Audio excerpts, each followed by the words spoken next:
Welcome to the Jam Yearbook. I'm Matt. And I'm Spicoli. Where's my skull? I'm so wasted. We're here to take you on a journey through the years as we explore the music in our lifetime and in the impact it's had on us and the world we've lived in. Welcome to version 1982. Oh, the 1980s. We have so much to talk about today. This is going to be a lot of fun. Each week we say the show is evolving and changing, and I think this is often reflective of the year that we're actually in. So we change things up a little bit again this week. Something that doesn't change is that the Reaper more than often takes some of our biggest musicians and influences at the start of each show. So start us off, Jim, because we had some big losses in 1982. Yeah, we did. We'll start off with John Belushi, the Blues Brother. Maybe regarded as a bit more of an actor, he was a performer by every meaning of the word. Even though he left behind epic performances in movies like Animal House and hilarious skits in Saturday Night Live, who hasn't forgotten the Samurai, or Pepsi, no Coke, Pepsi, no Coke, cheeseburger, cheeseburger, cheeseburger. I'm certain the minute you say his name, the majority of people see Jake Blues in their head, the hat, and the sunglasses. Have to. His musical performances alongside Dan Aykroyd were iconic, and they still live on today. I think many people who didn't live through the era see the music of the Blues Brothers as a product of the film, but that wasn't how it went down. They started it as an SNL sketch in 1978, and that same year, their album, A Briefcase Full of Blues, hit #1 on the Billboard charts. The movie was a product of how much these characters captured the imagination of young people. He was a hilariously talented superstar who once again died too young because of drugs. Yes, he did. And from there, we'll go to James Honeyman Scott. Not a household name, but James Honeyman Scott was the guitarist for the Pretenders that passed away in 82. The Pretenders, definitely one of my favorite groups. You know, he's one of the guitarists responsible for that shimmering, jangly guitar sound with some punk and some new wave splashes. He had this ability to just tie songs together with all the guitar licks that he would sprinkle throughout. He was definitely something that you could not have the Pretenders as they are or were without him there. Yeah, he was a good guitar player.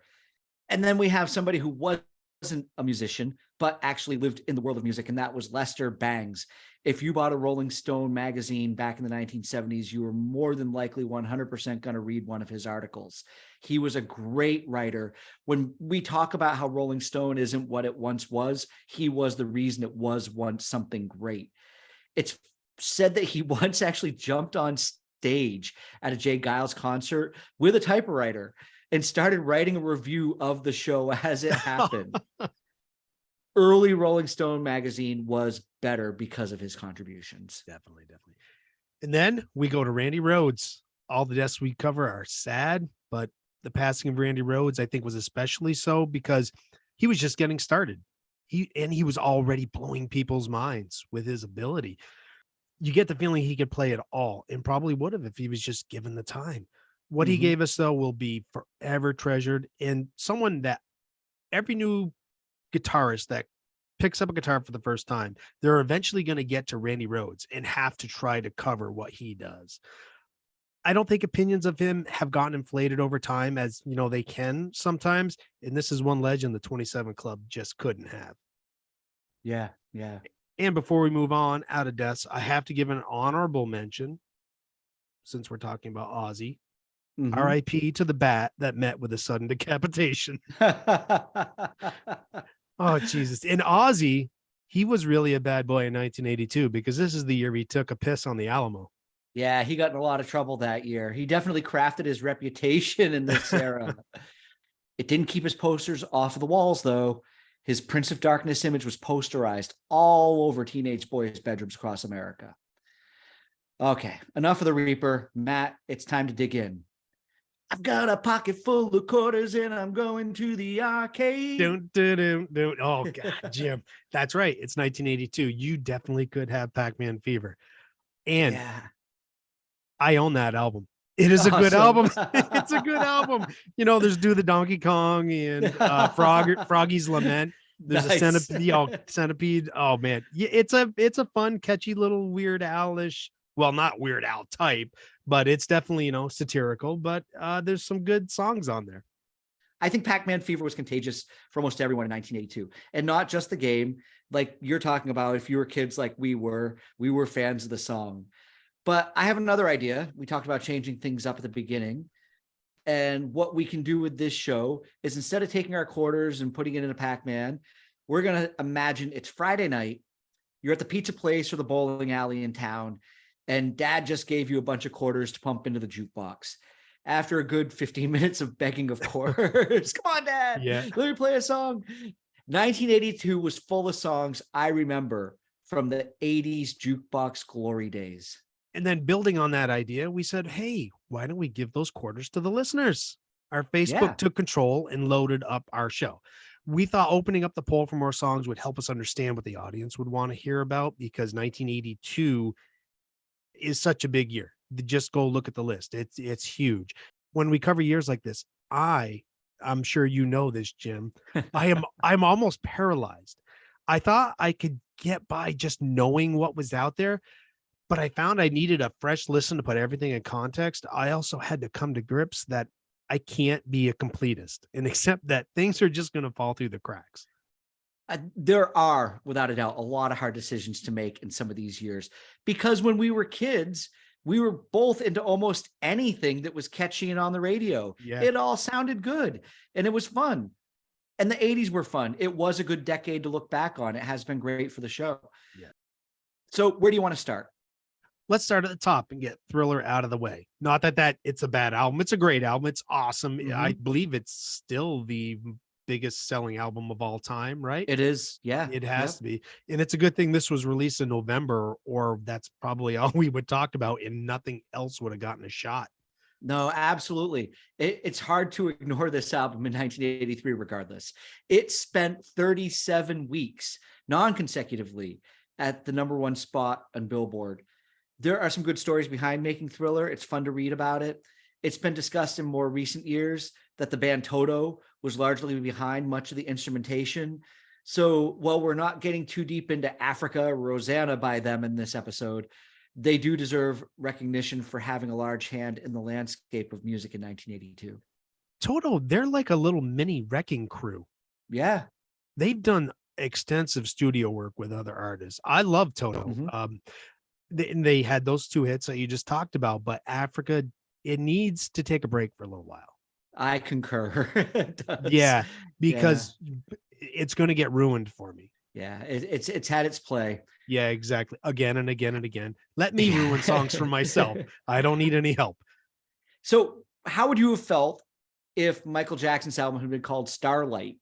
Because that was the original working title. Really? Is there an unreleased track with that name, or was it just going to be like a generic album title? I think it was a generic title. I once read that the title was changed after Neil Diamond released Turn On Your Heart Light. And that was a big song. I don't know if you remember E.T. Also came along in 1982. Turn on your heart light. Yeah, this makes sense to me. But another legend of the Thriller album that we can't walk away from this episode and not talk about is Eddie Van Halen's guitar solo in Beat It. Oh, yeah. And I remember when I first heard about this, it was like that little tidbit that just burned through the world. Oh, did you know Eddie Van Halen played that solo? It's like, and then I stopped and thought about it, like, I don't know how I didn't see it to begin with. That's got Eddie written all over it. And he almost didn't do the solo on Beat It. Quincy Jones had been calling him, but Eddie thought it was a prank. Once he realized that it was just Quincy Jones, he called him back and they set it up. But he wasn't credited on the album. He didn't receive any royalties. And he also, in the studio, Michael wasn't around. So he rearranged that whole middle part of the song to better accommodate his solo. Hey, let's bring this part here, this part here. And he was really surprised that Michael didn't flip out, because I think a lot of people probably would have. And I read an interview with Pete Townsend. I think it was in Rolling Stone, maybe 2020 or something. It was sometime after Eddie had died, where he says that he was initially asked to do the solo from Quincy, but then he couldn't do it. And so he recommended Eddie. I don't know the truth of that. That's from Pete. If the internet was around in 1982, I'm pretty sure the video for Thriller would have crashed it. Oh, absolutely. But the smash song on that album, whether Beat It, Thriller, The Girl Is Mine, Pretty Young Thing, so many big songs off that album. Billie Jean was the smash hit. Damn right. This had kids across the country dancing to the music video in front of their television sets. Michael admitted to Daryl Hall that he actually lifted the bass line from I Can't Go For That. But that doesn't bother me when I found that out, because it's just such a damn good song. And I played that bass line a bunch of times, and never did I stand there thinking to myself, oh, wait a minute, this sounds just like a Hall & Oates song, which does happen when you play. Yeah. Oh, you're so right. Billie Jean, it became its own thing. That bass line took on a new life with that song because it actually stood out. It drove that song, and it gives more cred to Hall & Oates. Not that they needed it at the time. Mark and I, we could not wait for that H2O album to come out. This was a progression in their sound from Private Eyes. It definitely leaned more into the pop, with Maneater. But they proved with One on One that they can still do classic Hall & Oates type songs. All right, so let's stay at the top then. We just had Michael Jackson. Matt, do you have something you want to say? Oh, I sure do, Jim. In case no one knows, I love Prince. Even if it's a song I don't like, I have too much respect to say so. 1999 is still awesome. I cannot believe that song wasn't a top 10 hit. It was everywhere. Mm-hmm. I thought that song was a number one. I'm really surprised to learn that. Little Red Corvette and Delirious did crack the top 10, but beyond the hits, that is a great album from beginning to end. And I want to thank the pollsters for selecting 1999 for the playlist, because it let me pick Little Red Corvette for my 5. Just kidding. I wouldn't do that. I think what we should have done is put 1999 and Little Red Corvette, just to see where people how they would have fallen between those two songs. There are some artists that are big enough to put two of their songs from that year on the playlist just to see which one is more preferred. Maybe we'll do that when we get to like 1987. We'll have to. Oh yeah, maybe. But I think 1999 is definitely like one of his signature songs. Oh, it is. I'm shocked actually that it wasn't a top 10 when you just said that. That blew my mind. I didn't know that. I thought for certain that would have been one of his biggest hits of all time, because it definitely is a New Year's Eve song and something that you are always going to hear. And I remember the build up to 2000. It was like, oh my God, that song was the theme song to it. Yeah. But even the first time they released it, I don't even think it cracked the 40. He had to release it twice. Oh, He wow. released it like a couple months apart, but it paid off because that song it's timeless. It's a classic. Another classic and timeless song came from Madness. They scored their biggest hit with the song Our House. It's such a cool song when you go back and listen to it. Definitely. I think Madness actually did justice to that song by never trying to recreate it. They're such chameleons, and they're still out there creating and performing great music today. If you think that this is the only song of theirs, go dig through their catalog and you'll find a bunch you didn't know you would have thought of when somebody says Our House to you. They've got a bunch of songs I'm sure that you would know. But Our House is, in my opinion, right at the top of having just a lot of fun. Yeah, and even if it's not a hit, a lot of their stuff is just good music. It is, absolutely. They're a great band. Yeah, they really are. Really, really talented. Mm-hmm. And from there, I'll bring us to The Clash in Rock the Casbah. Yeah. That song made no sense to me. Me either. I mean, what the hell was a Casbah? I know now. Sherry don't like it. What did they say? Sharif. I know. My mother's name was Sherry. Oh, so I was like, what's going on? I was 10. I was like, this is about my mother. Whatever you're doing, Jim, she didn't like it. She didn't. Stop it or you'll go blind. But and there is a debate with The Clash. Are they punk? Are they? No, they're not. But yeah, they are punk. Or they probably were back then. There's probably a 3 or 4 word genre that they would get tucked into today, but they had a raw sound, and they were railing against the powers that be and speaking out against social justice in their day. It's not just a new thing to do that. And with songs like this, they did it on a global scale, but they had the musicianship to craft great songs that harness that punk energy, but still stay rough around the edges. And Should I Stay or Should I Go? That's just as great. And for me, Combat Rock, that is a must-own album. Oh, absolutely. It's iconic, hands down. I think this is another case of if we had put both of those songs on the poll, we could have wound up with both of them on the playlist. Oh, It wouldn't bother me. Yo, you're right. That would have been really interesting to see Yeah, too. yeah. Oh man, we should think about these things beforehand. We should. Do you remember the Jane Fonda workout craze, the birth of aerobics? Hell yeah. Yeah, I remember in 5th grade, my gym class teacher decided this was the thing for the students to be doing. And Gloria by Laura Branigan was the song that I seem to clearly remember hearing the most, dancing around in the auditorium to Gloria with everybody in 5th grade. It was a fun song. She may have only had one big hit, but it stayed memorable. It didn't seem to wear out its welcome like so many other one-hit wonders. If you ask people that were born after this generation, they might not know who Laura Branigan is if you say her name, but if you start singing this song to them, they're like, oh yeah, I know that song. Yeah, or if you just start humming that keyboard line. Yeah. Yep. When I saw Gloria, I kind of cocked my head like a confused dog. It didn't really fit the chronology in my head. It's like, wait, this was, I don't know. I guess I lost track of what year it was, because it's probably that disco bass groove that it's got in the backbone. Mm-hmm. But this song is perfect for aerobics. We probably should have worn leg warmers today. That would have been an 80s thing. No, that's okay. I would have gone at the very least with a sweatband. We could have done that. A sweatband. Yeah, the wristbands. Yeah. Oh yeah, I can still picture that Jane Fonda workout VHS or beta tape or whatever the hell it was. Oh yeah, absolutely. So I think we're going to actually wind up in an argument over who got to put this next song in their 5. We decided it was going to go to the audience, and they did decide that Electric Avenue was as good as we remembered it. They definitely gave it a high share of votes. I think this is possibly the second 45 I ever bought. Oh, cool. Yeah, I have it in my stack over there too. Nice. I love that song. And I don't know if we call it cheating or maybe just hedging our bets, but I think we both thought Electric Avenue, that's going to be a shoo-in. And we were right. If it didn't survive the poll, yeah, we would have thumb wrestled or something for it. Or, well, we can't really do that between Vermont and Scotland, but we could have done the old rock, paper, scissors for it. That would work. Oh, yeah. That song still sounds great. I love how, especially when you're wearing headphones, all the sounds like, hey, I'm in my right side. No, now I'm over on my left side.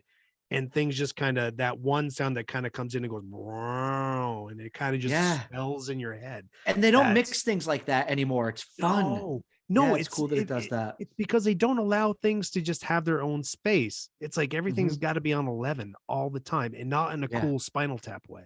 No. What else you got for us then? Well, Jim, let me tell you, I've got another thing coming for you with Judas Priest. Right? You got another thing coming.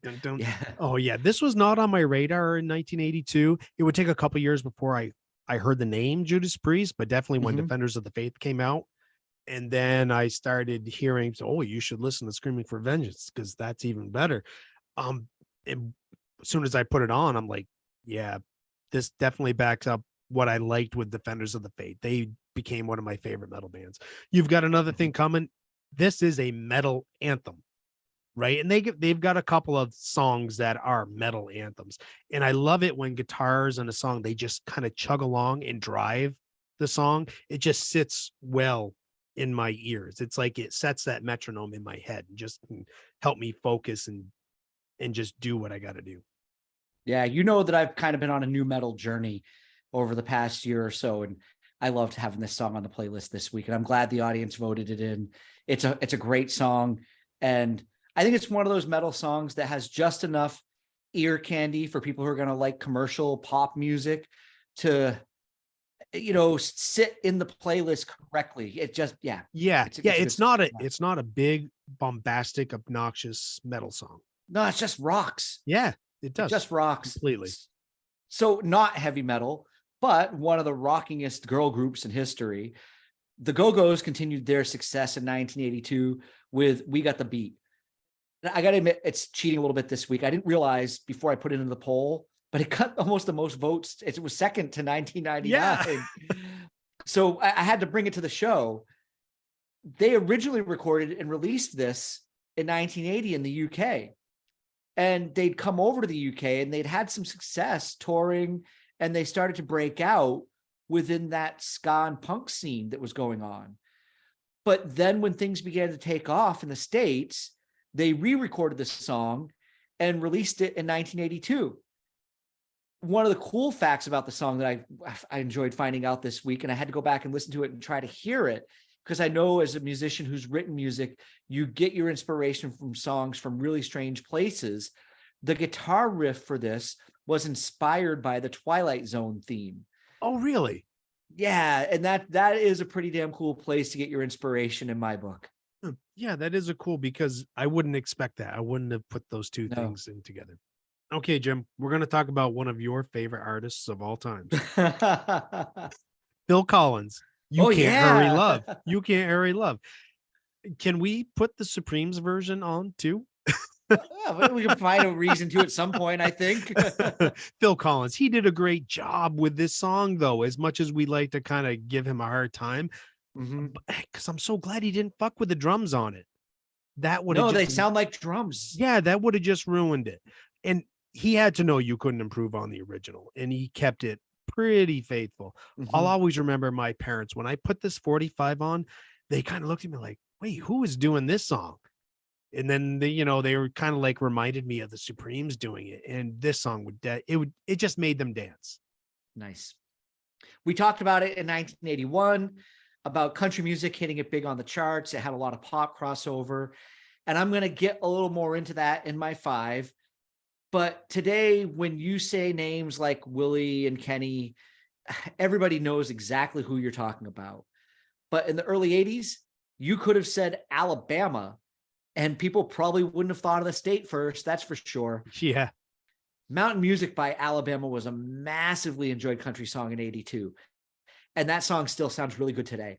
All of their signature sound is still right there. And I think they probably would have been bigger if most all of country music wasn't in Willie's shadow in 1982. Oh, yeah. And Mountain Music, that song on its own, that is probably like a country anthem. Yeah. Harmonies just right there. Oh, yeah. And it begs you, especially with the break, it begs you to sing along.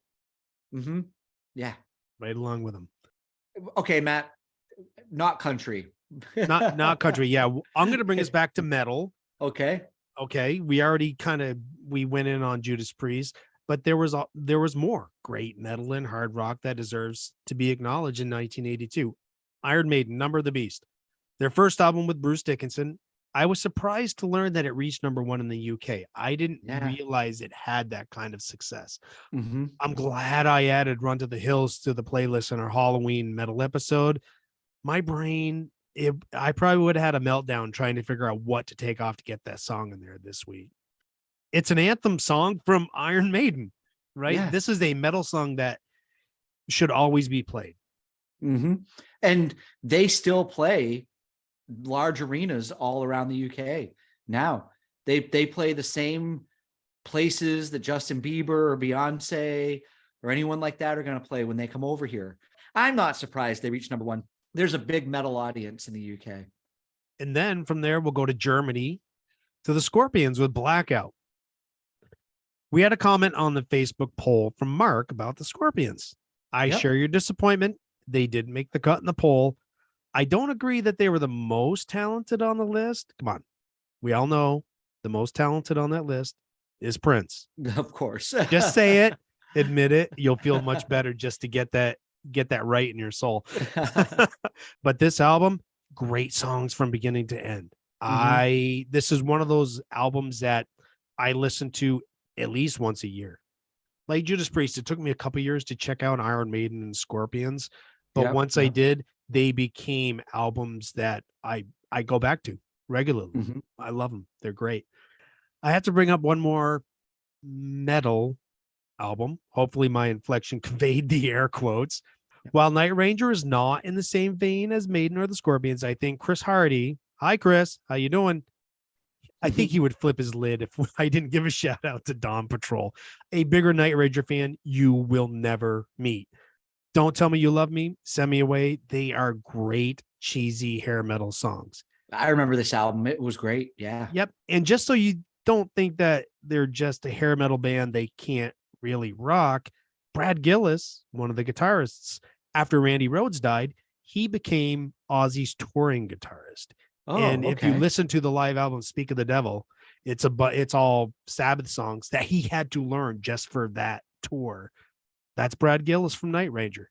Nice. And he Nice. was very well respected for what he could do for just off the cuff, having to learn those Black Sabbath songs as fast as he did. And on that tour, everybody acknowledged that everything that Randy pulled off on those albums, Brad was able to learn and do live. Oh, that's really impressive. Away from metal, now we're going to talk about some of the good funk and R&B that was coming out in 1982. You had George Clinton, Rick James, Kool and the Gang, Luther Vandross. You introduced me to Zapp. I'd never heard of them until this week. I had never did either, but that was great. Yeah, I thought it sounded cool. And then there was the Daft Punk father. Yeah. This is Neil Young's album Trans. You messaged me about this week and asked if it sounded like he was singing through a helmet. Yeah. I messaged back that he sounds like Daft Punk's dad. This probably sounded absolutely terrible. It probably pissed people off back in the day. It did. And it's not that it's great now, but I actually think he was a little bit ahead of his time with this album. The world just wanted regular old Neil Young, and it wound up being an unspoken phase of his, but he was doing something that wound up being done 25 years later. Yeah, I did not hate this album. I was digging the direction he took with it. Yeah. In the first song, it was a little bit, I don't know a whole lot of Neil, but it was almost like a normal rock song ish. And then it finally went into this electronic and the kind of like the Daft Punk vocals on the song that you had a couple of, I can't remember the name of it, but I'm sure this really confused a lot of people. Oh yeah. So do you feel like we got where we needed to go this week? I don't know if I ever will be satisfied because there's so much we haven't even, talked about. Yeah. And the poll was one of the hardest ones that we had to pick songs for. Everybody at home, do the exercise that we just did. Try to pick just 5 songs for 1982 and then go to 1980 or 1984 and try to pick just 5 songs on your own. It's fun, but it is very frustrating in a good way. You kind of get in this little this battle inside your own head about why this song should be over this song. And the poll didn't address another artist that was really popular, Sean Cougar. Yeah. That American Fool album was huge. I'm a little surprised. I can still listen to my vinyl copy of that. I'm surprised I didn't scratch the shit out of that thing trying to drop the needle to hear songs over and over. And I myself, I'll let people behind the curtain. I did not put John Cougar in my 5 because I would not have picked Hurt So Good or Jack and Diane. I would have picked a song that was a little more unknown, probably like Weakest Moments or China Girl, and maybe not everybody would want to hear those songs, or it would have been a speed bump in the playlist. But those are 2 songs that I absolutely treasure off that album. Yeah, no, they are absolutely good songs. And I'm sure if Hurt So Good or Jack and Diane had wound up on the audience poll, it very well could have bumped one of these other songs. Yeah, 100%. It probably would have. Yep. And there was another song I was disappointed didn't get more votes on the poll. I Ran by Flock of Seagulls. Oh, it's a great song. I love the album version. There's a longer intro. It's about 1.5 minutes that builds up an anticipation for what's to come. I understand why they have to shorten it for radio, but if there's an atmosphere that they set up for that song with the intro. Oh, it's definitely so good. And let's not forget Come On Eileen. We did forget Come On Eileen. We did completely. Yes. We talked about it before we started recording. Yeah. How did we forget Come On Eileen? We did. So we're saying it now. Maybe we can bring it to a cleanup. I think like what you said, even picking 20 songs for the audience to break down to 10 was a difficult task in itself, knowing that Yeah. we had 10 songs. So we are bringing 20 songs from 1982 to the playlist between the audience and ourselves, but we had to leave some stuff behind. Yeah. And it's difficult to look back because all of these songs feel like they were part of our life and we kind of want to take it all with us. They were, because we're, 10, 11, 12 years old. We're Yeah. in it was almost heartbreaking to leave some of these songs by the wayside. Mm. Oh, absolutely. Yep. But we are at that magical time in the show where we go into our 5. Yes, we are. 1982. Jim, this was your decision, so you're going to lead us off. What is your first song? Well, we've kept the show nice and light, so I'm going to start off heavy because I want to get this part over with, but it has a lot of meaning. I said earlier in the show that Willie Nelson had an album that overshadowed most all of country music. That album was called Always on My Mind. It's probably my favorite country album of all time. The title track, his version of Bridge Over Troubled Water. I think I said to you, he's the only person besides Art Garfunkel I ever need to hear sing that song. Oh, And I might like his version better, to be honest. And that's rare and tough to say. When I was a kid, my dad, if he was a few beers in and he was telling me to go to bed, I'd get a nudge and a wink with him singing, turn out the lights, the party's over. Yeah. And listening to this album this week made me miss him probably more than any other music we've brought to the show. But this song brought back a little bit more of a memory growing up that I hadn't thought about. It taught me about country music and why it means so much to people sometimes. My parents split up for a while in 1982, and I remember as a kid that this song must be really hard for my dad to listen to. I was only 9 or 10 years old, but I remember thinking that. When I listened to it this week, I was able to appreciate what my parents were going through a little more than I could, obviously, when I was young at that time. I love the lyrics, from spilt coffee to a bruised knee to the postman delivering a past due bill. There's nothing worse than losing love. The last thing that anyone needs is for that. And Willie has a timbre in his voice that just delivers all of that emotion someone would be feeling in those circumstances. Jim, thanks for opening up with that. Especially when something like this is going out for, a lot of people to hear, it's not easy to share those kind of emotional moments. But thank you for doing that. I heard this album a ton around the house. My dad had the cassette. This is a great choice for favorite country album. I wouldn't be surprised if it's not one of mine. It would be hard to choose just one song. Great covers, Whiter Shade of Pale and reworkings of older songs. This album, I had only heard a few prior to this, like Mama Don't Let Your Babies Grow Up to Be Cowboys, a year or two prior. But when this album came out, and I remember people talking about not just the album, but Willie Nelson, it made me realize how important Willie Nelson was. And then listening to it, you're like, well, he doesn't really fit country. He's his own genre. He transcends the country genre. Absolutely. I almost don't accept him being labeled as country, like Johnny Cash. He's just his own thing. And the last thing I needed first thing this morning, it's a perfectly recorded song. You talked about the timbre in his voice. The way they recorded it, especially just starting out with, it's just his voice. And that kind of like slower vibrato he's got, there's an emotion in his voice that he conveys vulnerability in this song. Oh, absolutely. Absolutely. I'm glad we agreed on that. It was tough to choose that, but it's definitely the right choice for the playlist. So that's my number one. We can lighten things up a little bit now. 1982, let's get back into the fun of that year. What was your first song for the playlist? I'm going to go with You Got Lucky by Tom Petty and the Heartbreakers. This is probably not anybody's favorite Petty song, but this album, this was my introduction to him and the Heartbreakers. So it's an important one to me. I remember watching the video. He stepped out of this futuristic car. It kind of made me think of Mad Max. It was kind of a desert scene. He had this black tall hat and sunglasses, the red bandana around his neck, this long duster. And I immediately thought, this guy's fucking cool. Right.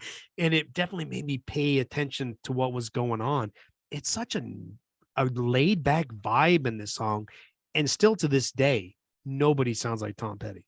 No. Tom Petty is 100% original. Just like Willie Nelson or Johnny Cash you spoke about. He kind of has his own sound, 100%. I'll never understand how he makes all of these cool rock songs just sound so laid back at the same time. He has a sound for sure, but the melodies always vary and the music always stays interesting. It's never boring. His image has always been great. He's had that as part of his career. He doesn't give into trends. And whenever music has shifted, he never had to do anything but be himself along the way. And he was still selling records and writing great songs like this. And even when he wasn't producing hits, he just kept chugging along and the music world came back to him. Yeah. Yep. All right, Jim, what is your second song? My second song is going to be one of the greatest albums that came out in 1982. The title track for Duran, Rio. This is one of my top 3 karaoke go-to songs, and it deserves to be. The album was huge. I was kind of surprised Hungry Like a Wolf wasn't mentioned, maybe in the poll or along the way, because that was big as well. Duran found the perfect marriage of pop songs and music videos in the early 80s. You can just see Simon Le Bon singing in the front of the sailboat as soon as I say the name Rio by Duran to you. Hell yeah. Yeah, that image is burned in my brain. Oh, 100%. But it's the music that really makes this song, along with his vocals killing it the whole way through. The bass line just absolutely rips. And that saxophone solo is iconic. And then there's that breakdown and comeback at the end of the song. It is a 5-minute and 37-second pop masterpiece. I had such a huge thing for Duran back in the day. I don't know why I didn't just buy the album. I had all the 45s. And you chose the right song for all the right reasons that you just laid out. It's great. I'm glad Hungry Like the Wolf hadn't come up. I have to hear that in moderation. It almost crosses the line into a novelty song a little bit. It's not as bad as Crocodile Rock, because nothing's as bad as that piece of shit. But Duran Rio is awesome. Yeah, it is. All right. What's your number 2 song? I'm going to go with Pat Benatar's Little Too Late. Nice. We haven't shown Pat Benatar enough love on the show. Nope, we haven't. Just like You Got Lucky, it starts with just drums. I really like it when songs do that, because it's not usually a standard drum beat. So it kind of sets up what the other instruments are going to do. And there's a build up to the song that gets repeated in the chorus. It just sounds like it's meant to be a big sing-along thing live. There's a lot of cool guitar stuff going on in the background, the muted strings to the beat during the verses. And if you give it a deep listen, there's just a bunch of little tasty licks going on that are buried in the mix. And obviously the star of the show, Pat Benatar. I can't imagine the 80s without her voice. One of the things I've loved about doing this show is when you have those, oh yeah, moments when you hear a song that, you liked when it came out, like this back in 1982, but you didn't go back to it. And it's been 30 or 40 years. But the minute I hit play on this, I immediately remembered it. This is one of those songs for me. Who doesn't remember the album cover for Get Nervous if you were around back in the day? Pat Benatar deserves recognition. She recently and deservedly just got into the Rock and Roll Hall of Fame. She carried the torch for rock and women during the early 80s, and she belongs right here on this playlist for 1982. Definitely. All right, Jim, where are you going for your third song?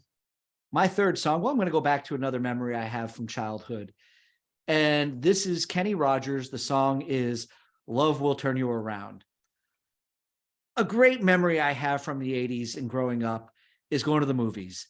My dad took me to the drive-in a lot in the summertime. I vividly remember going to see the Kenny Rogers movie Six Pack. Well, it also helped solidify my childhood crush on Diane Lane. I remember we were driving away from the drive-in and the radio was still picking up the frequency. We used the car stereo instead of the little window box at the time. I just wanted to hear the song all the way through before we were out of range. It's still one of my favorite Kenny Rogers songs. And what I like about it is that it's not remembered so much for his great voice, because we've got a lot of those songs out there too, but for that really cool acoustic guitar riff in the song. Oh my God, that guitar riff, it's burned into my brain. Yeah. I can just hear it whenever I want just by thinking about it. And you were not the only one crushing on Diane Lane. All right. What is your third song? My third song is Sammy Hagar's I'll Fall in Love Again. As usual, Jim will attest to this. I have 4 songs, and then I have a 5th song-ish. It's like a revolving door. This song, no, this song, no, that song. That last one, it's the finality of it. It's so tricky for me because when it's in there, that's it. I'm done. Especially in a year like 1982. But truth be told, I was deciding between 2 Sammy Hagar songs. I would have kicked myself if I didn't bring at least one of them to the playlist. Sammy can write good, catchy rock songs when he wants to, man. His voice sounds great on this song. My brother had some Sammy Hagar when I was growing up, but I was a little late and I didn't really catch up with him until he was with Van Halen. I can really appreciate how this stood out amongst all of the other rock vocalists of the early 80s. You can hear the attitude and the power that he has when he sings. I wonder if he would have been lost in the sea of 80s music if he had joined a platform as big as Van Halen. Maybe he wouldn't have been as big, but something tells me that we would have kept hearing from him. Also, I listened to more of the album as it went on, and I thought I would hate the cover of Piece of My Heart. When I saw that in the track list, I was like, no, it can't be. But surprisingly, I enjoyed it. I think his voice was made for singing that song. It works. Yeah, he's got the voice that can pull songs off like that. Yeah. And yeah, you are right. If he hadn't joined Van Halen, I mean, he had hits like this, and I Can't Drive 55, Heavy Metal, that, you know, they were minor rock hits that you would hear on the radio, but there's nothing like being in Van Halen. No. In case anybody is wondering, the second song from Sammy would have been Your Love Is Driving Me Crazy. Well, there you go. Honorable mentions, right? We can't live without them, or I can't. All right, Jim, where are you going with your next one? I am going to take us to the final hit from the legend Marvin Gaye. That song is called Sexual Healing. This is the smoothest song of the 80s. I won't even argue this with anybody. Wake up, wake up, wake up, wake up. Yeah, absolutely. It might not even be Marvin Gaye's best or smoothest song, period, which is amazing because his catalog is just incredible. But it just emotes sensuality and romance.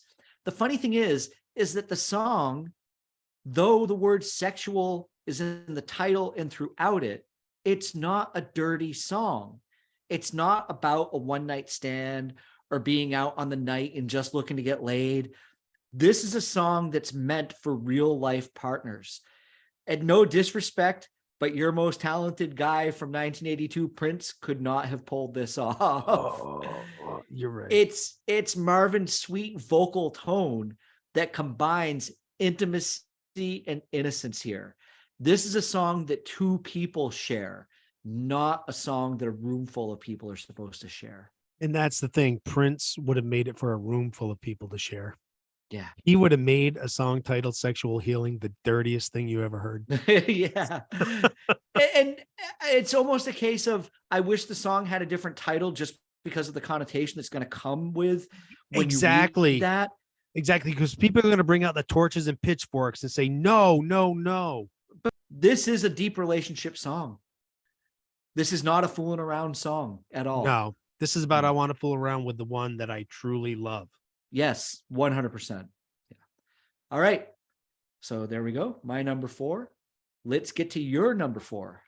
Mine is Asia and Heat of the Moment. In Nice. 1982, I'm 11, but I'm already an album guy. This Mhm. whole record is spectacular. I didn't know the term supergroup back then or even where these guys were from in other groups. If I were older when this came out, I never would have thought a bunch of prog guys can make a song or songs on this album that are so tight and catchy. Even the breakdown in the bridge, it held my attention. It was building that tension back up for it to all kick in again. The strength of this and Only Time Will Tell dragged me into the whole album. I knew this was different from anything I had listened to before. Oh, come on, man. You can't leave out Soul Survivor. Oh, fucking yeah. I love that. It's Yeah. like boom, boom, boom. 1, 2, 3 to start the album out. Oh, right. Oh, Oh my, yeah. especially the Absolutely. drumming, the Mhm. way he would just dun, dun, dun, Yeah. dun. Oh my God. Just hitting the beats right and so hard. Great We're song. we're together on this album 100%.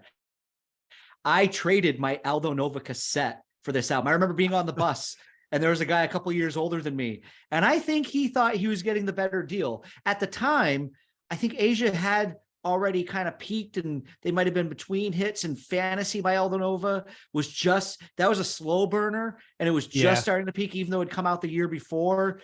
And I think I got the better end of that deal. you did. You Yeah, did. I did. Because really, outside of that intro to fantasy, I mean, that's all you got, really. I got an album. You did. You got a Yeah. complete full Yes. album. And I wore that cassette out. I Oh did. my God. That's a great album. Mhm. Okay, what are you gonna finish up your 5 with? All right. Well, I pulled a U this week where I had Stepping Out by Joe Jackson sitting there for this Oh, entire thank you week. for the honorable mention. Yeah. So I'm going to bring it up and say that's still a great song. And I'm going to still throw that out there. But I couldn't walk away without talking about Survivor and Eye of the Tiger, because this Preach, yeah. was one of my favorite songs. Yeah, it's definitely overplayed now, but I hope when it comes along on the playlist, it's there at the right time for someone to get pumped when they hear it. That's what it's Oh, meant for. it's iconic. It is. I was all about the Rocky movies as a kid, and Survivor were huge contributors to making Rocky 3 and 4 better through music. When I was in 5th grade, we sang this in chorus, but my teacher put tiger face paint on me, boxing gloves, and gym clothes. And I had to pretend I was shadow boxing Oh, out on the stage while the chorus was singing. This is probably no surprise to anybody who knows me and knows how hyperactive I probably was in 1982. It was pretty embarrassing then, but it's a funny story to tell now. oh, and hey now, 1982 wasn't without good cheesy theme songs. Don't forget the Dukes of Hazzard theme song also came out in 82. Everyone loved that. Damn it. My inner 10-year-old is pissed off at me now. Why is that? Just a good old boys. That could be Never our theme meaning no song. harm. Yeah. We don't mean no harm. We just hate the No. music that you like. Yeah. Well, I think No, we're not pretty all. agreeable with everything when it Yeah. comes to the 80s. Yeah, We we we are. show up in the 2000s and we're yelling at clouds. We show up in the 80s and we're definitely Oh, like, we're kissing everything's, everything. Yeah. yeah, everything's perfect here. And I remember a line in Rocky 3 where Apollo Creed says to Rocky, "Eye of the tiger, eye of the tiger." And I Yeah, wonder if what came first, the chicken or the egg? that's a good Did question. did the Yeah. did the movie studio say, "Hey, we need a song that's got this," or did the band already have a song and that inspired the line into the movie? I think the band probably wrote it. If you listen to the lyrics, it's the thrill of the fight, rising up to the challenge of our rival. Oh, it's perfect for the movie. Yeah, it does fit the movie. It tells the story. 100%. So yeah, it's a great song. And I don't care if anybody thinks this is overplayed. I'm not gonna let this playlist go by without putting Eye of the Tiger on it. Yeah, and if you're tired, just pretend it's Beyonce. Yeah, 10-year-old me is high-fiving me over this. All right. So that's my last song. Matt, what is yours? I am so glad I get to cap it off because it is going to be one of my most favorite songs of all time. Huey Lewis and the News with Do You Believe in Love? Mm-hmm.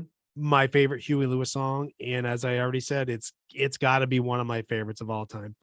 This song will never not make me happy. I remember hearing it on the radio, B100, growing up. For Mhm. people who are in Vermont, it was 99.9 The Buzz. Yep. Um, you wouldn't always catch the DJ saying who a song was, and we didn't have the internet to go look up who it was. And for some Shazam. oh, Jesus, yeah. For some odd reason, I would never think to look of this when I was record shopping.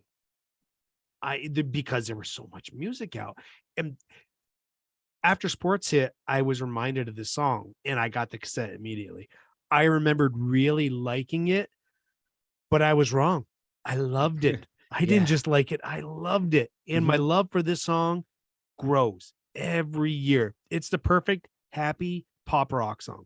The star of the show, of course, with Huey Lewis on the news, it's those beautiful harmonies. And I'll take it a step further because the harmonies in this song, they play with the lead that Huey is singing.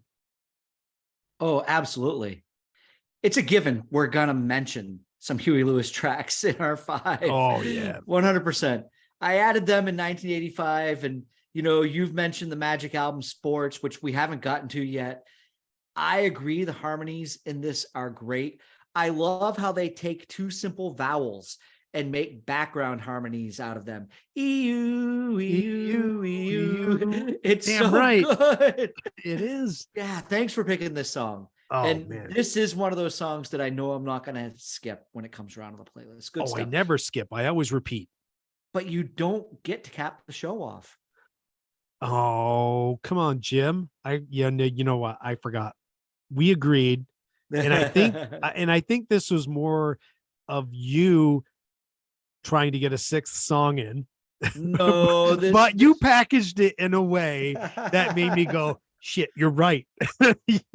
And we're going to apologize for lying to the audience. We couldn't help ourselves. There was one more song that we needed to take with us this week. It combines a band I love, and Jim doesn't hate him. He loves Mhm. him too. And it's but a singer that Jim really connects with. And this is not a case of two songs off of one album or one band and we're picking that song from that band. This really is a coming together that never happened again. And that song is, Matt? Queen and David Bowie with Under Pressure. Yeah, you're Not damn right Vanilla it is. Ice. It's No. Queen and David Bowie. Yeah. There are stories that the air could snap from Oh, the tension in the studio of their egos in the same room when they were in the studio. oh, I bet. But the result of Freddie and Bowie trying to outdo each other resulted in one of the greatest songs of all time. I think this song made David Bowie a better singer Oh, I think that might be the case. Yeah. because Yeah. I don't know how anybody could not be intimidated by Freddie Mercury. Oh, no. It definitely, and I think we've got Let's Dance coming out the following year Oh where he my wound up, God.